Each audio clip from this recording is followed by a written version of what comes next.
Hey guys, welcome to part 1 of my Emteria OS review.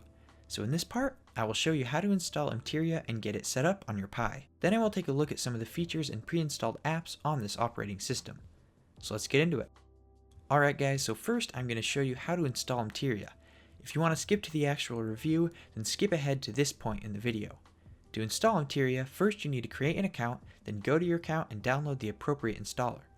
If you're using Mac OS or Linux, be sure to check out their tutorial for a simple explanation of how to get the installer set up.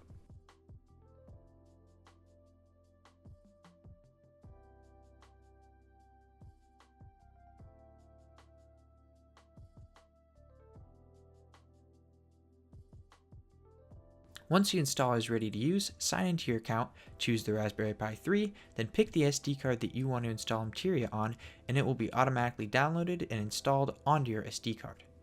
Plug your SD card into your Pi, turn it on, and it should automatically adjust to fit your screen. After about a minute, this screen will appear. In the bottom corner you can see that it says it is the evaluation version and will perform a system reboot after 8 hours. Click Next, select your language, click Next again, and then set the time and date, and then click Next. Here you can set up the Wi-Fi. This is only required if you plan on activating your device right off the bat. Hit the back button and you should be taken to the activation screen. If you are just checking it out and haven't purchased it, hit Next. But if you wish to activate your device now and remove the reboot timer, click Activate. Now you can either enter your activation code, which can be found here, or sign into your Emteria account. I will be choosing the sign in method. Now I just have to enter my account information and then hit sign in.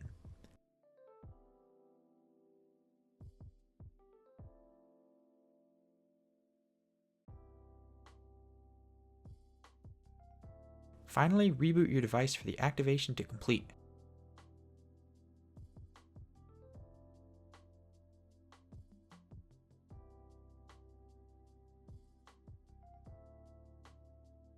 Now your OS is ready to be used.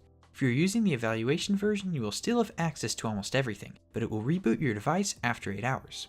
After the reboot, all of your data, settings, and apps will still be there just how you left them, and you can continue using your device the same as before the reboot. When powered on, you will be presented with this screen. If you've used Android before, this should be very familiar. You have the back, home, and tabs buttons on the bottom of the screen. If you slide down from the top, you'll be presented with some basic settings and features. For the apps on the home page, there's a browser that loads straight into the Google search engine. There's also an email and gallery app, along with a camera app that I believe is supposed to let you use a camera connected to your Raspberry Pi's camera port. I don't have a camera, so that's why an error shows up. This app, called F-Droid, lets you access a number of apps. It takes the place of the Google Play Store since currently they can't have the Play Store pre-installed. However, if you would like to get those apps without going through the process of installing the Google Play Store, there is an app called Yelp that allows you to do that. Just search for the app you want here and you can download the APK file for that app and then simply install it. Now let's take a look at what the updating process looks like. When an update is available, a notification shows up. Click on it and then press Next. It will then start downloading the update. When it's finished, hit Next and then press Install and it will begin the installation process in recovery mode.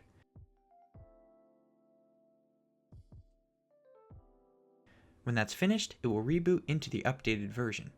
If it doesn't reboot and it gives you this error, then go back to the main screen and then go to the settings and unselect this if it's selected. Then restart the update process.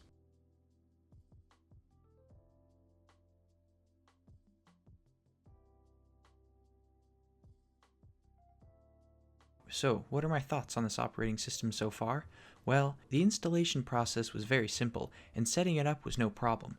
It boots up pretty quickly when powered on. The orientation and placement of the buttons and features were very familiar and intuitive, and the OS was very quick to respond to my touch with no lag on the home screen. The pre-installed apps run smoothly, and the apps that I've tested from F-Droid also run very well. Sometimes I will get some lag in certain apps, specifically ones that involve the internet, but so far none of them have crashed or caused the OS to crash. I do really like how often they are updating this operating system and fixing its bugs. Overall, I think this operating system has a lot of potential and is pretty neat as it is, especially since it's running on the Raspberry Pi 3.